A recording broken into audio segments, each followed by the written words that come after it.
जय हिंद। आज हम 27 जुलाई को जितने भी इम्पोर्टेंट क्वेश्चन बनेंगे उन सभी क्वेश्चन को देखेंगे। यदि आपको किसी भी क्वेश्चन में किसी भी प्रकार का डाउट हो तो कमेंट जरूर कर देना है। यदि आप हमारे वीडियो में पहली बार है तो चैनल को सब्सक्राइब, लाइक और शेयर ज़रूर करें, साथ ही बेल आइकन को भी दबाएं जिससे कि आपको नोटिफिकेशन मिल सके। चलिए आज का पहला क्वेश्चन देखिए। छत्तीसगढ़ी कला को बढ़ावा देने के लिए आदिवासी कारीगर मेला का आयोजन किस जिला में किया गया है? तो इनका सही आंसर होगा आदिवासी कारीगर मेला का आयोजन गौरेला पेंड्रा मरवाही जिला में किया गया है। गौरेला पेंड्रा मरवाही जिला के बारे में याद रखेंगे।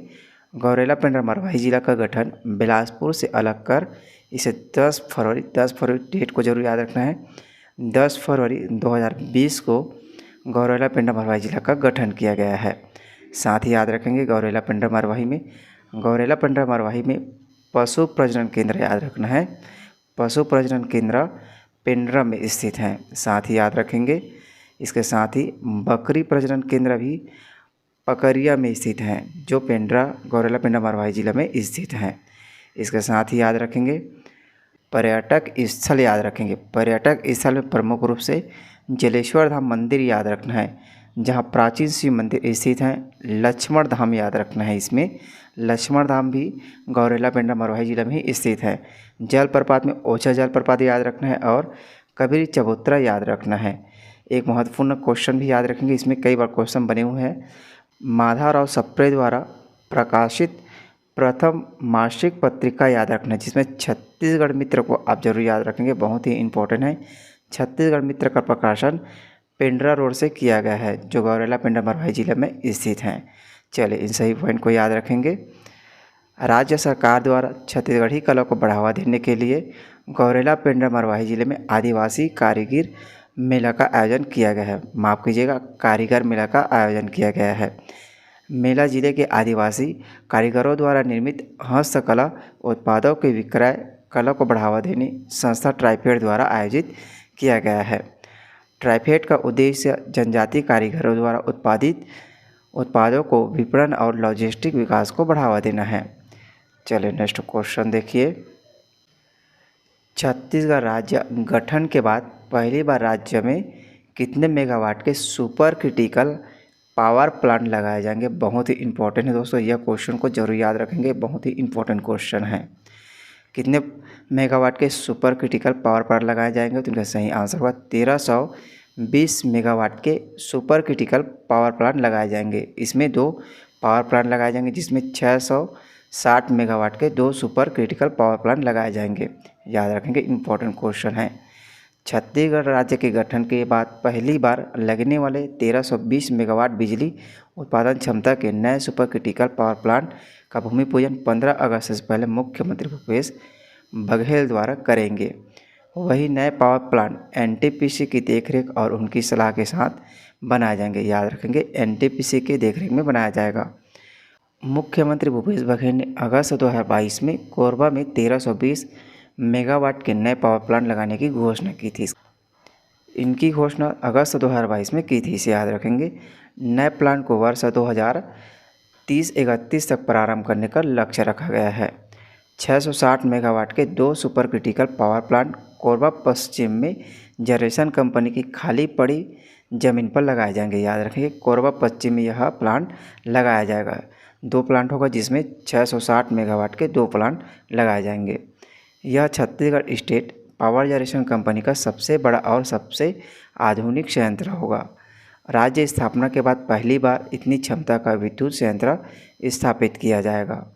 याद रखेंगे, 1320 मेगावाट क्षमता के पावर प्लांट लग जाने से प्रदेश में छत्तीसगढ़ जनरेशन कंपनी के स्वयं की विद्युत उत्पादन क्षमता बढ़कर 4300 मेगावाट हो जाएंगे।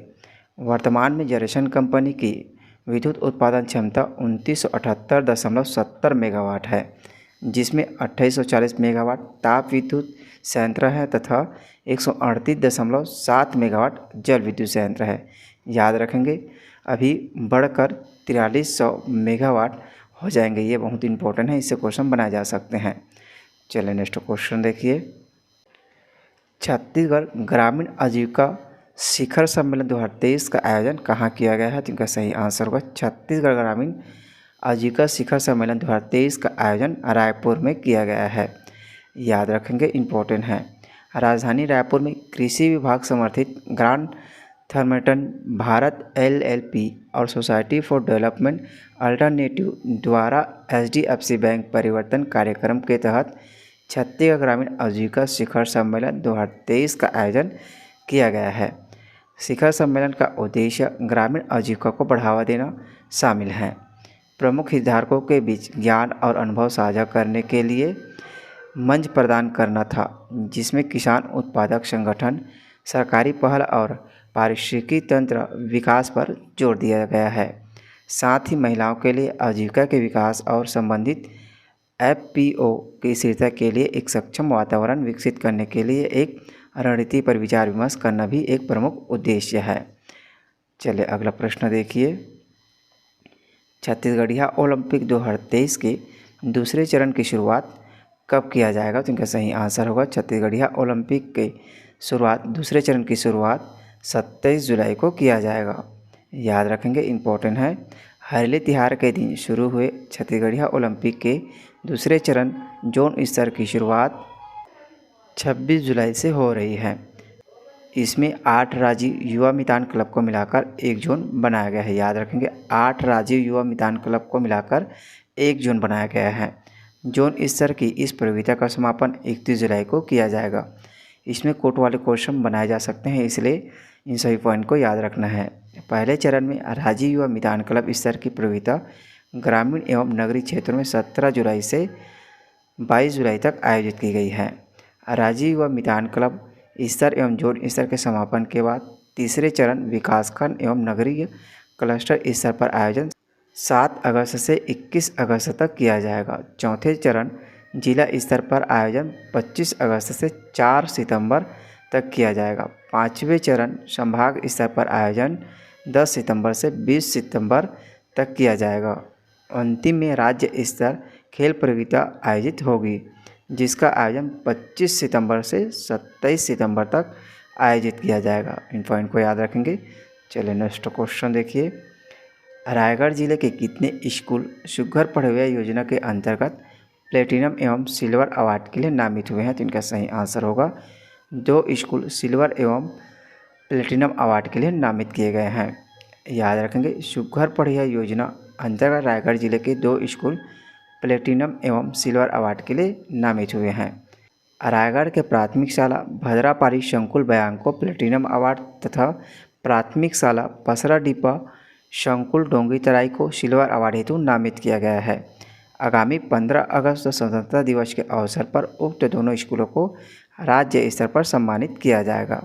मुख्यमंत्री श्री भूपेश बघेल के मंशा अनुरूप जिले के सभी शासकीय प्राथमिक एवं पूर्व माध्यमिक स्कूलों में पढ़ने वाले बच्चों में प्रतिभा के अनुरूप कौशल विकसित करने के लिए सुघ्घर पढ़इया योजना की शुरुआत की गई है।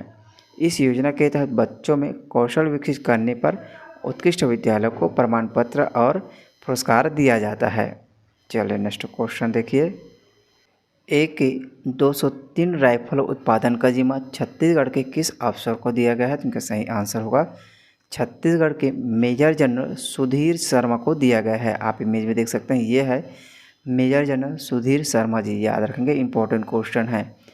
मूल रूप से छत्तीसगढ़ के रहने वाले वरिष्ठ सैन्य अधिकारी मेजर जनरल सुधीर शर्मा को रक्षा मंत्रालय द्वारा Indo Russian rifle private limited के मुख्य कार्यकारी अधिकारी और प्रबंध निदेशक के रूप में चुना गया है। IRRPL भारत और रूस के बीच एक संयुक्त उद्यम है और उत्तर प्रदेश के अमेठी में मेक इन इंडिया कार्यक्रम के तहत भारत में AK-203 असॉल्ट राइफलें बना रहा है।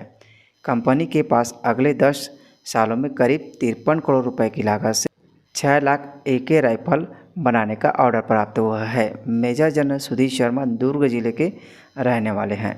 चलिए नेक्स्ट क्वेश्चन देखिए। राज्यसभा में पारित विधेयक में छत्तीसगढ़ के कितने अनुसूचित जनजाति को शामिल किया गया है? तो इनका सही आंसर होगा छत्तीसगढ़ के कुल 6 अनुसूचित जनजाति को शामिल किया गया है। याद रखेंगे, इंपॉर्टेंट क्वेश्चन है। मुख्यमंत्री भूपेश बघेल द्वारा छत्तीसगढ़ के जाति समुदाय को अनुसूचित जनजाति में शामिल करने के प्रयासों को बड़ी सफलता मिली है। जब मंगलवार को राज्यसभा ने संविधान आदेश विधेयक 2022 की मंजूरी दी है। इसके पहले पिछले साल दिसंबर में लोकसभा ने एक विधेयक पारित किया गया था। इस विधेयक में सौरा, गोंड, बिंजवार, उरांव, भुंजिया और आदि अनुसूचित जनजाति को शामिल किया गया है। याद रखेंगे, इम्पोर्टेंट क्वेश्चन है। पिछले वीडियो में हमने आपसे क्वेश्चन पूछा था कि मिस इंडिया 2023 का खिताब किसने जीत हासिल किया है, जिनका सही आंसर होगा चेतन जोशी तिवारी ने जीत हासिल की है। याद रखेंगे दोस्तों, बहुत ही इम्पोर्टेंट है। अब आपके लिए आज का क्वेश्चन है, NCRB की रिपोर्ट के अनुसार छत्तीसगढ़ राज्य में महिलाओं के खिलाफ अपराध के मामले किसने स्थान पर हैं, तो इनका सही आंसर आप कमेंट बॉक्स में ज़रूर दीजिएगा। चलिए मिलते हैं अगले वीडियो में। जय हिंद, जय छत्तीसगढ़।